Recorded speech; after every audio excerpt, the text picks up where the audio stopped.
오늘 우리에게 주신 하나님의 말씀은 누가복음 15장 25절에서 32절 말씀입니다.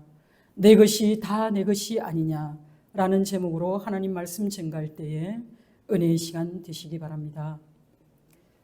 예배의 자리에 나오신 사랑하는 성도 여러분, 한 주간 강건하셨습니까? 우리는 하루 중에도 아주 많은 일들을 경험합니다. 그리고 여러분의 한 주간의 삶 가운데에서도 여러분은 많은 것들을 경험하셨으리라 생각합니다. 여러분, 한 번씩 그런 생각을 해보십니까? 사람들은 남의 슬픈 자리에서 사실 슬퍼할 줄 압니다. 심지어는 어느 집에 애지중지 기르던 강아지가 죽어도 슬퍼할 줄 압니다. 아주 미물인 것들이 우리 집안에서 죽어나가도 우리는 슬퍼합니다. 그런데 진정으로 우리는 기뻐할 때가 드뭅니다. 심지어는요, 형제간에도 서로의 잘된 모습을 보고 우리는 진심으로 기뻐하기보다는 때로는 마음 한구석이 내게는 왜 저런 일이 없을까라는 아주 못된 시기심이 발동할 때가 많습니다. 그래서 저는 한 번씩 생각합니다. 진정으로 사랑하는 사람들의 관계는 기쁨을 기쁨으로 나눌 수 있는 관계가 아닌가라는 생각을 할 때가 많습니다. 우리가 진심으로 누군가를 위해서 기뻐할 수 있는 사람, 그 기쁨의 자리에 동참할 수 있는 것은 바로 우리 하나님의 뜻이기도 하고 또 우리의 마음의 근간이 되어야 할 줄 믿습니다. 누가복음 15장 1절에서 3절에 보면요, 바리새인은 예수님이 죄인들과 교제한다는 것을 트집 잡습니다. 그러자 예수님은 그들에게 한 가지가 아닌 세 가지의 비유를 들어서 말씀해 주십니다. 이 세 비유의 유사성은 명백합니다. 비유들마다 양, 동전, 아들 등의 이 비유는 뭔가를 잃어버렸다가 도로 찾았다는 것입니다. 그리고 이 이야기들마다 잃어버렸던 것을 찾게 되는데, 그리고 그 이후에 일어나는 일은 아주 흥겹고 기쁜 잔치가 벌어지고 그것으로 이 이야기가 끝난다는 사실입니다. 그런데요, 이 세 번째 비유는 앞에 나와 있는 두 비유와 아주 큰 간극을 보이고 있습니다. 두 비유는 누군가가 나서서 자신이 잃어버렸던 것을 부지런히 찾고 있다는 것입니다. 그런데 이 세 번째 비유는 그렇지 않습니다. 앞의 비유 두 가지는 잃어버린 자가 그것을 찾도록 찾는다면, 이 세 번째 비유에서 청중들은 분명히 이 잃어버린 아들에 대한 이야기를 들었을 때 도대체 누가 찾아놨을까? 라고 짐작해 보기 시작했을 것입니다. 그런데요, 그를 찾는 사람은 아무도 없다는 것을 보게 됩니다. 먼저 예수께서 둘째 아들을 통해서 지적한 죄는 우리 모두가 수긍할 수 있는 일입니다.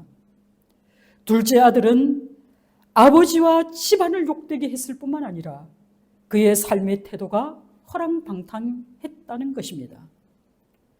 그는 완전히 통제력을 잃었고 하나님을 대면하는 그 비유 속에서도 그는 하나님과 아주 멀리 떨어져 있었습니다. 그리고 오늘 본문의 말씀이 초점을 맞추고 있는 것은 바로 맏아들입니다. 그는 아버지에게 철저히 순종했고 또 이 사람은 아주 자기 통제력이 뛰어난 그런 인물이었습니다. 둘째 아들은 말 그대로 아주 못돼 먹은 아들입니다. 그리고 이 맏아들은 우리가 이 말씀을 통해 알 수 있지만 이 사람은 아주 착하고 근면성실한 사람이 틀림없습니다. 그런데요, 이들에게는 공통점이 있습니다. 이들 모두 아버지와 멀리 떨어져 있다라는 것은 매 한 가지입니다. 아버지가 밖으로 나가서 둘 다 데리고 들어오기를 원합니다. 잔치에 참여하기를 원합니다. 그래서 이 비유 속에 나오는 아들은 잃어버린 한 아들이 아니라 두 아들에 대한 이야기인 것입니다. 예수님은 이제 분위기를 전환해서 맏아들에게 초점을 맞추고 계십니다. 오늘도 여전히 맏아들은 밖에 나가서 성실히 일을 하고 이제 집으로 돌아오는 길입니다. 그런데 그가 집으로 가까이 돌아왔을 때 어디선가 풍악 소리와 춤추는 소리가 들려왔습니다. 여러분, 풍악이라는 것은 무엇입니까? 여러 가지 악기가 어우러져 한 화음을 이루는 그런 소리인 것입니다. 춤추다라고 얘기할 때 이들의 전통적인 방식대로 그들은 큰 원을 그리면서 즐겁게 춤을 추는 그런 모습입니다. 이 말을 통해서 우리는 이 집안에 아주 큰 잔치가 벌어졌다는 것을 짐작해 볼 수 있습니다. 영문을 몰랐던 맏아들은 한 종에게 그 까닭을 묻습니다. 종은 간략하게 그 이유를 말하고 있는데요. 집을 떠났던 당신의 동생이 이제 그 모든 재산을 잃고 그럼에도 불구하고 건강한 모습으로 다시 돌아왔다고 얘기합니다. 그 아들의 모습을 본 아버지가 기뻐서 이제 살찐 송아지를 잡아서 큰 잔치를 베풀고 있다라고 전해줍니다. 맏아들은 아버지가 돌아온 그 아들의 신분을 회복시켜 주었다는 말을 듣자마자 그는 벌컥 화가 났습니다. 맏아들의 이른 분노는 저자는 허랑방탕한 생활을 하면서 아버지로부터 받은 모든 재산을 탕진하고 그리고 돌아온 것이 못마땅할 뿐만 아니라 도저히 자기는 용서할 수 없는데 그를 기쁘게 맞아들이는 아버지의 태도조차 원망스러웠던 것입니다. 이제 그가 아버지를 욕되게 할 차례가 되었습니다. 이러한 모습은 이 비유의 말씀을 듣고 있는 바리새인들을 향한 우리 주님의 말씀입니다. 세리와 죄인들을 영접하고 그들에게 복음을 가르쳤던 예수를 비난하기에 앞장섰던 바리새인들의 행동과도 같다라는 말씀입니다. 둘째 아들에 대한 아버지의 취한 이 행동이 분노와 원망으로 뒤섞여서 이 맏아들은 집으로 들어가기를 한사코 거절합니다. 그는 들어가서 그 잔치에 참여할 것을 거부함으로써 아버지에 대한 적대적인 모습을 노골적으로 드러냅니다. 그는 아버지가 베푼 어쩌면 가장 큰 잔치이자 공적인 행사에 참여하기를 거절합니다. 오히려 문 밖에 남아서 아버지에 대한 행동을 공공연하게 불만을 표출하고 있는 이 아들의 모습은 당대의 바리새인의 모습과도 같습니다. 당시에 대연회를 펼치는 그 주인이 자리를 뜬다는 것은 상당히 체면을 깎는 일이었습니다. 그럼에도 불구하고 아버지가 나와서 친히 그를 찾아가 권합니다. 여기서 권하다라는 이 말씀은요, 계속해서 아버지가 그를 설득했다라는 그런 뜻입니다. 이 한마디에서 그 아들이 지금 얼마나 마음이 강팍한 상태에 있는지 알 수 있습니다. 그럼에도 불구하고 그 강팍한 맏아들의 마음을 돌이키기 위해서 아버지가 얼마나 노력하고 있는지를 보여주고 있는 말씀입니다. 그러나 한사코 아들은 아버지의 그 권유를 거부함으로써 아버지를 모욕합니다. 여기에 참으로 놀라운 역설이 있습니다. 정말 못돼 처먹은 아들은 아버지의 잔치에 들어가고 착하고 하나님 말씀 잘 지켰다는 이 아들은 잔치에 참여하지 않는다는 사실입니다. 장녀들과 놀아남으로써 모든 재산을 다 탕진했던 이 아들은 구원에 동참하는데 윤리적으로 도덕적으로 또 법적으로도 올바르다고 생각했던 이 사람은 오히려 여전히 잃어버려진 상태에 놓여 있다는 사실입니다. 그렇다면 왜 이 맏아들이 이토록 격분해야 했을까요? 그는 지금 벌어지고 있는 이 모든 일에 있어서 자기에게 미칠 불이익을 생각했기 때문에 화가 났습니다. 맏아들은 너무나 화가 났기 때문에 아버지에게 무례함을 서슴지 않았습니다. 그들의 문화에서 또 오늘날의 우리에게도 마찬가지로 아랫사람이 윗사람을 부를 때에 지극히 존칭을 쓰는 것은 예의입니다. 이 당시의 사람들이 아버지를 부를 때 마땅히 존경하는 아버지여라고 불러야 했지만 이 말씀 속에서 사실은 헬라어 원문에는 있지만 이 우리 성경에는 생략되어 있는데요. 아들이 어떻게 말을 꺼내냐면 보소서라고 말을 합니다. 이것을 달리 표현하면 이거 보세요 라는 뜻입니다. 원문의 내용을 조금 더 살려서 다시 읽어보면 이것 보세요. 내가 열애 동안 아버지를 섬겨서 그리고 아버지가 명령하신 것을 내가 하나도 어기지 않지 않았습니까? 라는 황변인 것입니다. 그렇습니다. 아들은 직접 자기가 들어가지 않은 이유를 말씀하고 있는 것입니다. 그와 아버지를 갈라놓았던 것은 그의 죄로 인한 것이 아니라 자신의 도덕적인 이력을 피력함으로써 그가 얼마나 교만한 사람인지를 드러내고 있습니다.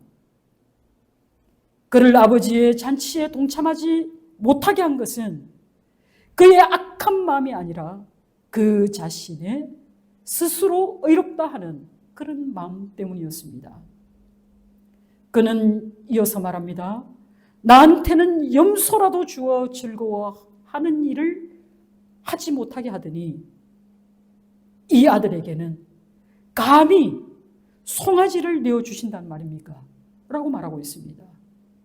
여기서 살찐 송아지는 하나의 상징에 불과합니다. 그의 불만은 나는 죽도록 일하면서 내 몫을 단단히 벌어왔지만 저 동생은 아무 할 일 없이 오히려 아버지의 모든 재산을 탕진하지 않았습니까? 그를 마땅히 내쫓아야 할 텐데 그를 도로 집안으로 들이다니요. 왜 감히 내 허락 없이 이 일을 아버지가 하실 수 있다는 말입니까? 라는 항변입니다.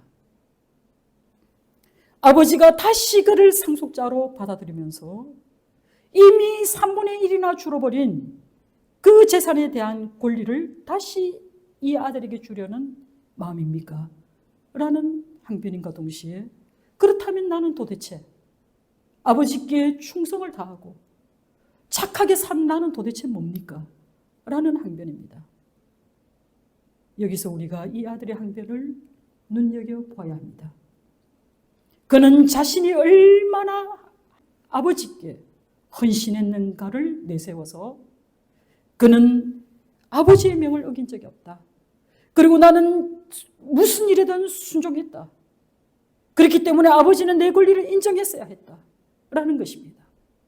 아버지가 일방적으로 내릴 권한이 없다는 것입니다. 이 말은 달리 말하면 무엇입니까? 아버지 역시 내 뜻대로 내가 원하는 대로 하셔야 했다는 겁니다. 이 아들은 지금 아버지가 행할 수 있는 그 자리에 자신을 올려놓은 것입니다. 그는 동생이 써버린 그 재산에 대해 동생의 재산이라고 얘기하지 않고 아버지의 재산이라고 말하면서 마치 이 동생의 아버지의 전 재산을 탕진한 것이라고 매도하고 있습니다. 그리고 더 나아가서 동생의 그 부도덕함을 강조하기 위해서 다소 과장된 표현을 사용하여 아버지의 살림을 창녀들과 함께 삼켜버린 사람으로 아버지의 책망을 유발시키려는 집요한 의도를 가지고 아주 원색적인 비난을 아버지에게 퍼붓고 있는 것입니다. 여러분, 우리는 이 두 형제의 마음에 대해서 그들의 행동 방식은 달랐을 뿐이지만 그들의 마음의 동기는 같다라는 것을 알게 됩니다.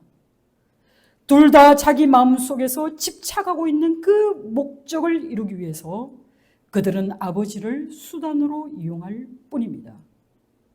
둘째 아들은 삶에서 가장 자신이 원하는 방식은 자기의 몫을 챙기는 겁니다. 그리고 아버지로부터 자기의 몫을 챙겨서 아버지의 관심으로부터 벗어나 자기 뜻대로, 자기 마음대로 살고 싶었던 것이 그의 삶의 방식입니다. 그렇기 때문에 그는 대담하게 그 당시의 지역사회의 규율을 깨뜨려가면서 그는 독립을 선언한 것입니다. 맏아들은 어떻습니까? 그가 원하는 것 역시 아버지의 재산입니다. 아버지에게 반감을 품고 그들은 자신들의 행복과 만족을 가져다 줄 그것이 아버지의 사랑이 아니라 아버지의 재산이라는 것을 믿고 있습니다.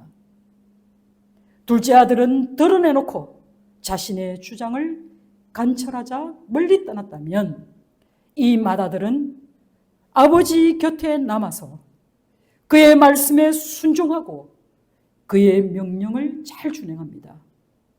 그리고 맏아들의 요구는 내가 아버지께 불순종한 적이 없으니 아버지도 내 인생의 모든 일을 내가 원하는 대로 해달라고 요구하고 있는 것입니다. 그들은 뜻을 관철하는 방식만 달랐을 뿐이지 그들의 목적은 똑같습니다. 두 형제의 마음은 하나같이 하나님의 권위를 못마땅하게 생각합니다. 그리고 거기서 벗어나려고 했습니다. 그리고 이 둘은 똑같이 아버지를 좌지우지할 그런 위치에 자신들이 서기를 원했습니다. 이 두 아들은 한결같이 반항했습니다. 둘째 아들은 아주 못된 방식으로 아버지께 반항했다면 맏아들은 지극히 착한 방식으로 아버지께 반항하고 있는 것입니다. 그런데 여기서 중요한 것은 둘 다 아버지의 마음에서 멀리 떠나 있는 잃어버린 아들이라는 사실입니다. 예수께서 이 비유를 통해 우리에게 말씀하시고자 하는 것은 두 아들 중 어느 누구도 아버지를 사랑하지 않았다고 말씀합니다. 둘 다 아버지를 이용해서 자신의 이기적인 목적을 이루고자 할 뿐이지 진심으로 아버지를 사랑하고 그 아버지가 주시는 것으로 즐거워하지 않았다는 사실입니다. 아버지를 위해 섬긴다고 얘기하지만 이 섬김의 목적이 자신의 유익을 위한 것이라고 말씀하고 있는 것입니다. 혹시 우리들 중에 우리가 하나님께 헌신하고 순종했기 때문에 하나님은 당연히 내게 복을 주셔야 한다. 그리고 내가 하는 모든 일을 하나님께서 그 결말을 좋게 가져가셔야 된다. 라고 요구하는 사람이 있지는 않습니까? 그렇다면 우리도 역시 큰아들에 지나지 않습니다. 하나님께서 우리에게 무엇을 주실까에 대한 기대보다는 우리가 어떻게 하나님을 기쁘시게 할 수 있을까라는 것을 우리는 늘 고민하고 살아야 합니다. 우리 하나님 손에 들려있는 것이 중요한 것이 아니라 그분 자체가 우리의 기쁨이 되어야 할 줄 믿습니다. 만일 우리가 하나님을 나를 돕는 자라고 생각한다면 우리 주님은 우리의 구주가 될 수 없습니다. 왜냐하면 우리 스스로가 우리의 구주 역할을 다하고 있기 때문에 그렇습니다. 사랑하는 성도 여러분, 잔치는 무르익고 참여한 많은 사람들이 즐거워하는 그곳에서 공공연하게 반항하면서 아버지의 권위를 실추시키고 있는 이 아들에 대한 아버지의 반응이 어떻습니까? 그 시대의 풍조에 따르면 이 무례한 아들은 아버지가 그 자리에서 바로 부자의 연을 끊겠다고 선언해도 별로 항변할 일이 없습니다. 그만큼 이 아들의 태도는 너무나 무례한 태도이지만 아버지는 너무나 놀랍도록 자비로운 목소리로, 그리고 연민이 가득한 목소리로 아들아 라고 말문을 엽니다. 노골적인 방법으로 자신의 불만을 계속해서 토로하고 있는 이 아들의 행동에 비하면 이 아버지는 시종일관 자비롭고 또 인자하심을 잃지 않으면서 그 아들을 설득하고 있습니다. 아버지는 이미 이 아들의 그 불평의 권원이 무엇인지 잘 알고 있습니다. 그렇기 때문에 아버지는 말합니다. 아들아, 너는 항상 나와 함께 있지 않느냐? 그리고 내 것이 다 내 것이 아니냐? 라고 말씀하시면서 더 이상 불평하지 말라고 일깨워주고 있습니다. 그러면서 덧붙여 말씀하십니다. 이 내 동생은 죽었다가 살아났으며 내가 잃었다가 얻었기로 우리가 즐거워하고 기뻐하는 것이 마땅하지 않느냐라고 말씀합니다.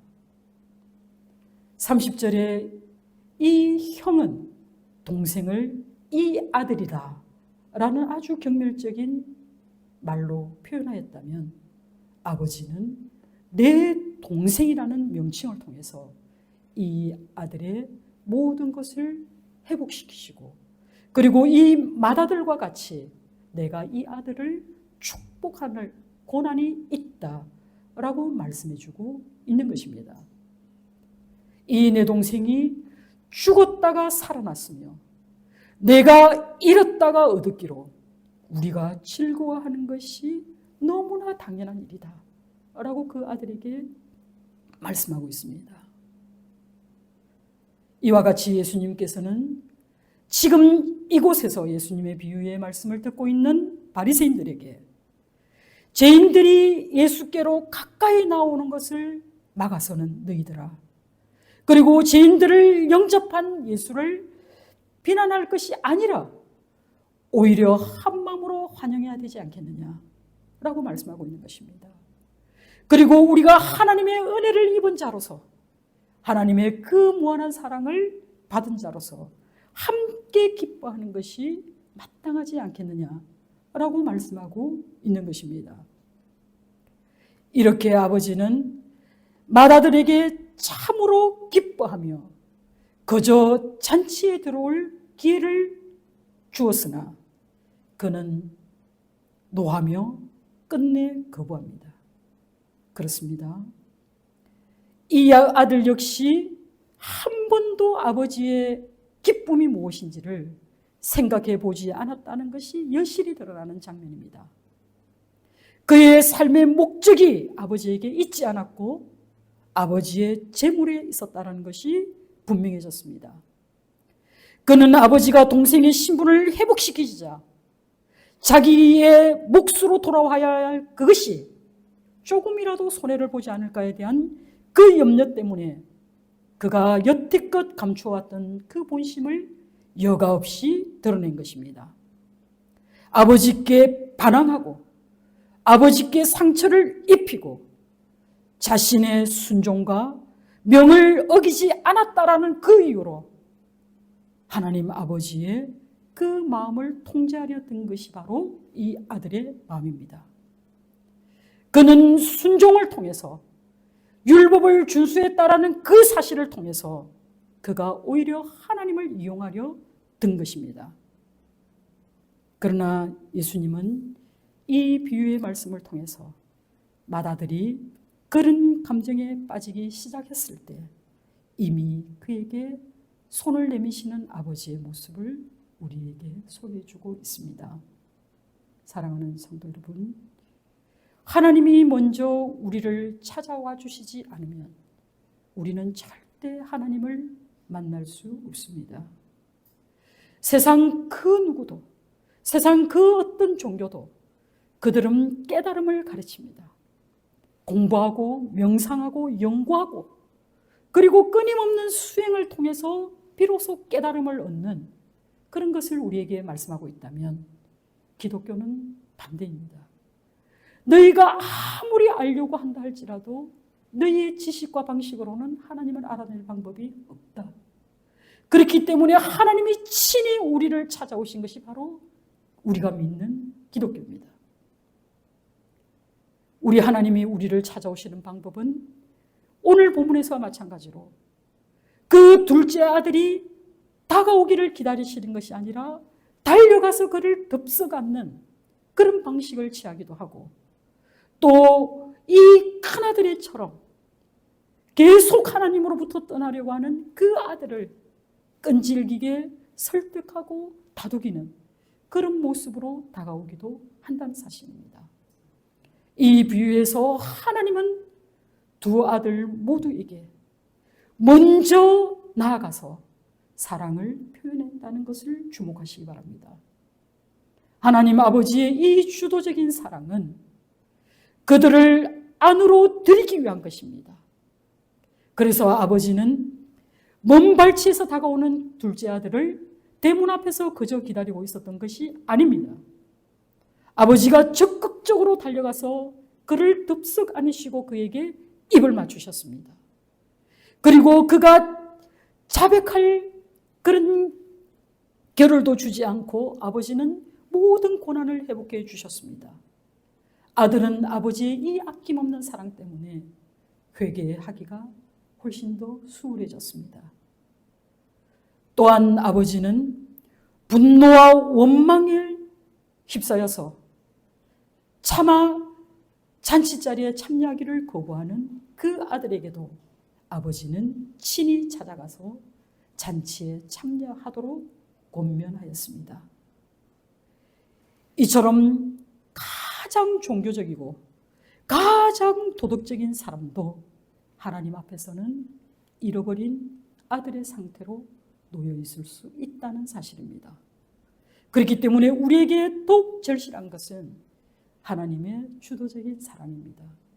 하나님이 끝끝내 우리를 포기하지 아니하시고 우리를 사랑해 주시고 결국은 하나님의 나라로 들여보내 주셔서 그곳에서 하나님의 자녀, 하나님의 백성으로 살 수 있도록 우리 하나님께서 우리를 끊임없이 사랑해 주시는 그것입니다.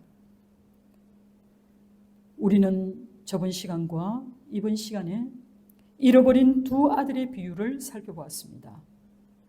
잃어버린 둘째 아들의 비유가 아버지의 값없는 용서를 보여주고 있다면 잃어버린 맏아들의 비유는 그 용서에는 큰 대가가 따른다라는 것을 우리에게 일깨워주고 있습니다. 여러분, 아버지께서 분명히 말씀하셨습니다. 내 것이 다 내 것이다라고 얘기하였을 때 분명히 이 잔치 자리는, 그리고 동생이 좋은 옷을 입고 또 신을 신고 반지를 끼울 수 있었던 것은, 그리고 이 동생에게 이 값없이 주어진 이 회복은 사실은 형의 엄청난 희생이 따라야 가능한 것입니다.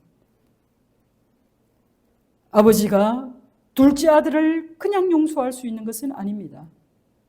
용서에는 여러분 반드시 대가가 지불되어야 합니다.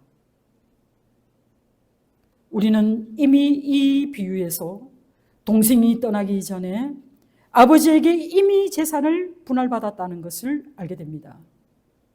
동생은 자신의 몫인 3분의 1을 가져가서 다 써버렸습니다. 아버지가 형에게 내 것이 다 내 것이 아니냐라고 한 이 말도 엄연한 사실입니다. 그렇기 때문에 남아있는 이 모든 재산은 한 푼도 빠지지 않고 큰아들의 몫이 맞습니다. 모든 옷과 반지와 살찐 소의 그 소유권은 사실은 그 맏아들에게 있었습니다.